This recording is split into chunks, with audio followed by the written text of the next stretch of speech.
is, a lot of months from now?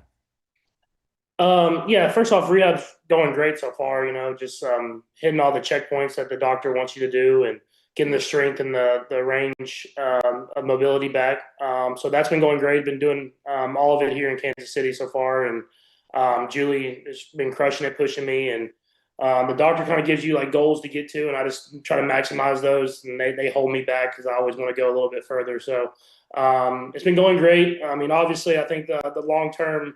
I want to be ready for week one.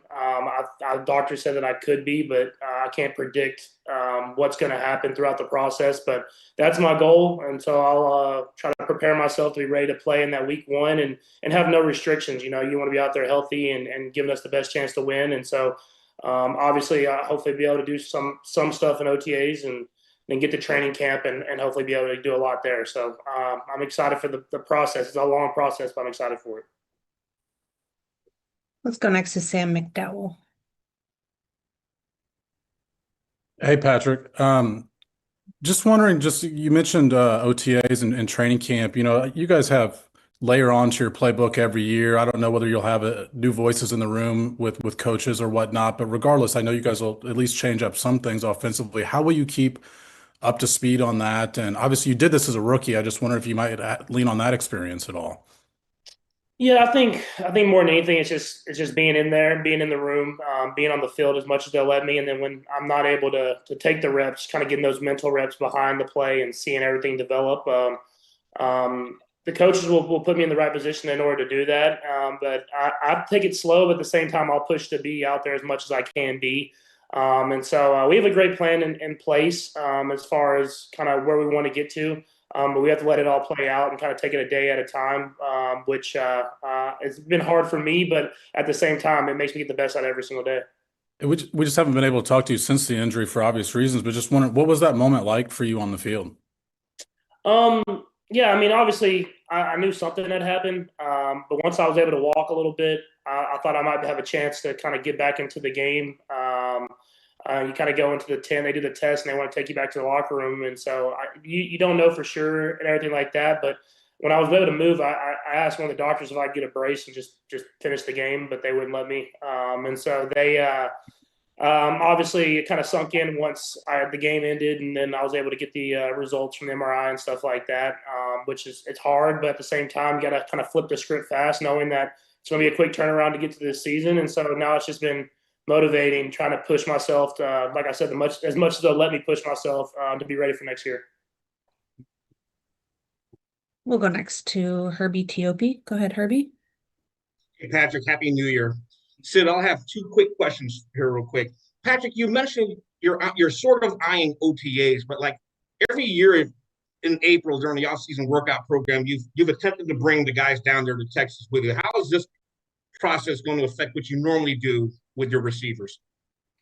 I mean, I can't speak for what Coach Reed exactly is going to do, but I would expect us to kind of be here a little bit earlier, just with me already being here. I've talked to some of the receivers already. I mean, I think that's kind of the mindset that we have is we want to be in the building and getting back to it. And I mean, the thing about when you lose and you don't make the playoffs, you have a longer offseason than you usually have. And so I think guys are getting away right now, kind of getting their minds right, getting their bodies right. But guys are hungry to get back out there. I mean, it's hard to watch these playoff games. And so we'll be in the building, and you'll try to build that camaraderie that way. Is just doing stuff around Kansas City, maybe taking to some Royals games or wherever that is, and try to build those relationships with those guys. And then being in the building, you'll be able to get the same work that you would have got kind of down there in Texas. And Patrick, you mentioned this season. I'm sure you've had an opportunity now to actually look back at what has happened. What went wrong in 2025, in your opinion? Yeah, I think just compounding mistakes. I mean, you make mistakes throughout a game.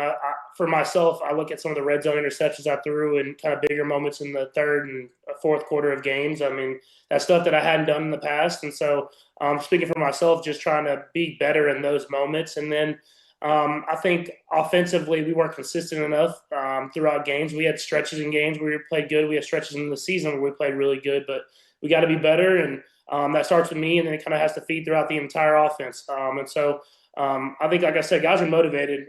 Coaches, players, we're all motivated to be better this next year. And like I said, it sucks watching these games. I mean, I want to be out there playing football, and especially at this time of year, it's the best time of year to play football. So they'll give us the motivation, hopefully, for us to come back stronger next year. We'll go next to Todd Lebo. Got a couple quick ones here as well. Patrick, you mentioned the offense, just a couple things here and there, but does this feel like to you like there's just a couple little tweaks, or does there need to be some sort of a kind of an overhaul to the offense? What sort of things do you think the offense needs to do here while you guys have a little extra time that you're not used to having?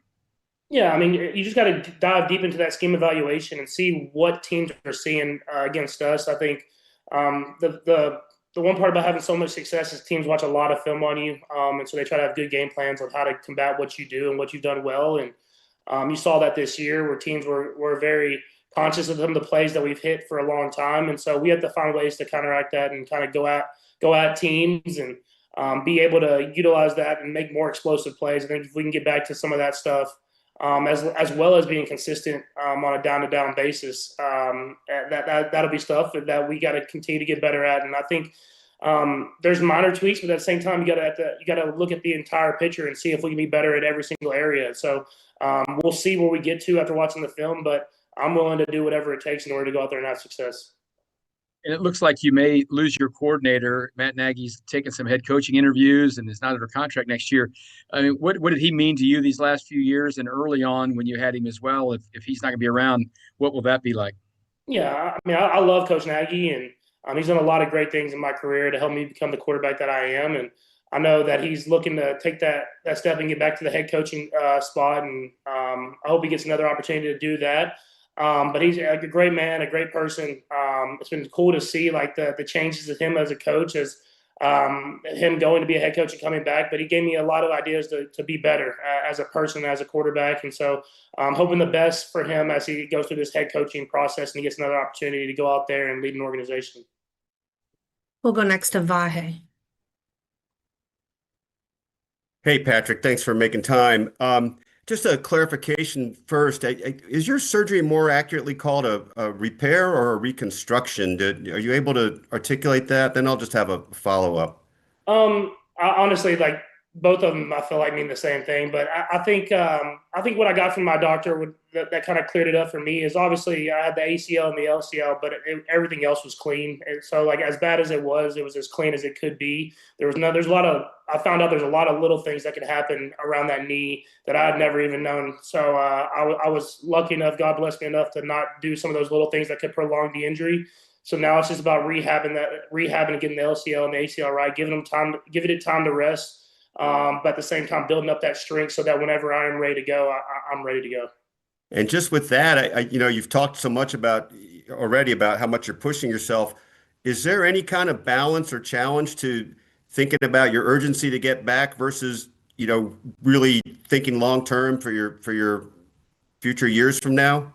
Yeah, for sure. I mean, that's something that I have to think of. I think the coaches and the organization all has to think of. But at the same time, that's why they give me limits to where I can push it. It's like Dr. Cooper did. He described that to me. He said, "I'll give you the limits of where you can push it to, and then it's up to you how far you want to push it to that limit." And knowing me, I'm gonna push it to the exact limit every single day. And so, there's places you can't go yet, which I want to, but I can't go yet. But at the same time. They're doing it for a reason, and that starts with Dr. Cooper and his team. That starts with Julie and Rick and all them in the training room, and it kind of feeds throughout the entire organization. Thanks, Patrick. Let's go next to Matt McMullen.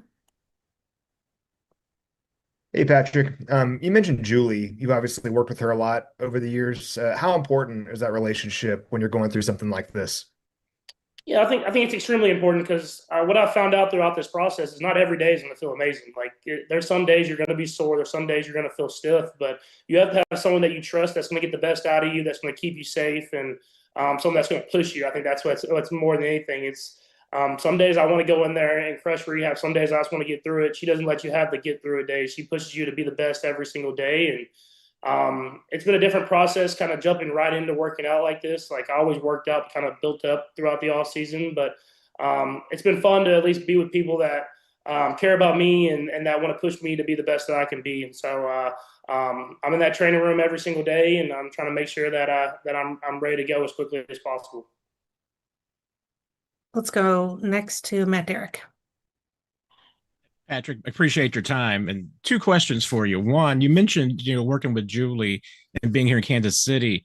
Is your expectation that you're going to do the majority or all of your rehab on this knee here in Kansas City? And how do you imagine that working with the work that you also do with Bobby on your own? Yeah, we've actually already had a good plan, and I met with Julie and with Bobby and Rick and the whole team, and I'll be here mostly in Kansas City. There'll be times I will be in Dallas. I mean, just with meeting with Dr. Cooper and being with his team as well. But it's been great to see the collaboration with everybody, so that we have a plan for every single day that I have this off season, and you got to maximize all those days. And so a lot of it will be in Kansas City. There'll be times where Rick Julie might be down in Dallas with Dr. Cooper helping me out there as well. But I'm doing whatever I can to maximize every day. So we have a good plan that we've talked through every single day of this entire off season. And with regards to Matt and the possibility he could leave you, what are the things that you want and that you like in having an offensive coordinator that are important to you, those traits? And is there anybody that is on your mind that you'd love to see as your offensive coordinator one day? I mean, obviously there's names out there, but I think with especially how many vacancies there is at the head coaching job, you kind of have to let that all play out to see how you kind of build the staff. But I don't know, Coach Reed, if Coach Nagy is able to get another job, a head coaching job, that he'll have a good plan of who he wants to bring in. But for me, I just want someone that loves football, that cares about football, that wants to give everything they can to win. To hold people accountable, and then to bring new ideas every single day. I think that's something that we have to continue to do if you want to continue to be great in this league. Is you have to continue to evolve and get better and better, and that's something that we will try to do here. And I want to get back to that winning culture of being accountable to each other and going out there and playing great football every single day, practice or game. We only have time for one more. We're going to wrap it up with Matt Foster real quick. Thank you, Patrick. Pat, just real quick, we've talked a lot about the physical side and the challenges that come with a rehab like this, but how are you going about the mental toll that a serious injury takes like this? And again, wanting to push your body to certain limits, but you kind of have to take it back until it's ready to do what you want it to do. Yeah, no, I mean, it definitely weighs on your mental a little bit. But for me, I think just having that goal in mind of trying to get better every day and knowing what I'm striving to do which is to be ready as quickly as possible and have a chance to play in that opening day game, no matter where it is, so that I'm there with my teammates and can be at training camp and doing what I need to do. I think that's kind of pushed me through some of those mental hurdles, and that, as well as having a great wife that is able to keep me involved with the kids, and the kids understanding that dad can't necessarily be the dad that I usually am, throwing them around the couches and stuff like that. But I'm there and I'm trying and doing stuff like that. I think that's been good for my mental, is just being around the kids and being around the family and having a lot of great people around me.